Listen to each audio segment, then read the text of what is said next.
Tra gli eventi particolarmente importanti in città si è svolta la 15ª edizione della manifestazione Cori in Concordia.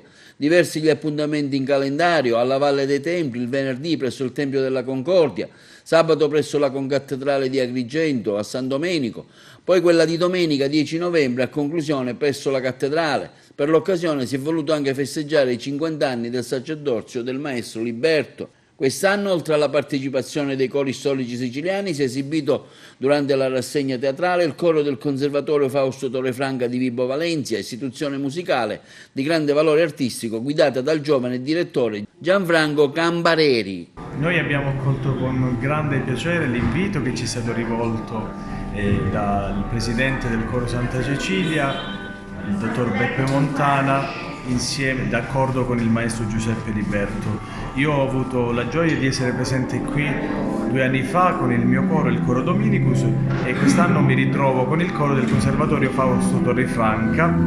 Il coro del Conservatorio è composto da alcuni allievi, strumentisti e cantanti, e si rinnova ogni anno nei suoi componenti. Di comune accordo con il maestro Liberto abbiamo deciso di strutturare un repertorio che, partendo da Giovanni Pierluigi da Palestrina, potesse dare un assaggio di quello che il repertorio che attraverso i secoli si è formato all'interno della Cappella Musicale Pontificia. Seguiremo per questo alcuni brani di Palestrina, altri di Lorenzo Perosi, il primo direttore del Novecento, Domenico Bartolucci, e per concludere con il maestro Giuseppe Liberto.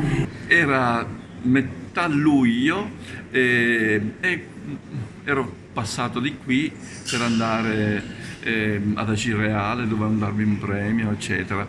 Mentre guardavo la valle e soprattutto il tempio, mi venne subito l'idea: ma perché, l'ho detto a Beppe Montana, ma perché non dobbiamo fare qui ogni anno una organizzazione, un evento, però deve essere un evento culturale, non teatrini, cose, eccetera, balletti, eccetera, eccetera, un evento culturale. Cori in Concordia. Abbiamo il Tempio della Concordia, sfruttiamo questo bellissimo nome Concordia per realizzare una concordia tra cori. Però c'erano 3 cori, allora, 3 cori fissi, diciamo così, stabili, e poi un coro che invitavamo da fuori. E c'era questa concordanza tra l'esperienza nostra con l'esperienza di questi cori che venivano da lontano. Infatti 2 anni fa, mi pare, è venuto il coro dell'Università di Lublino, lì dove insegnava Giovanni Paolo II, quando era ancora...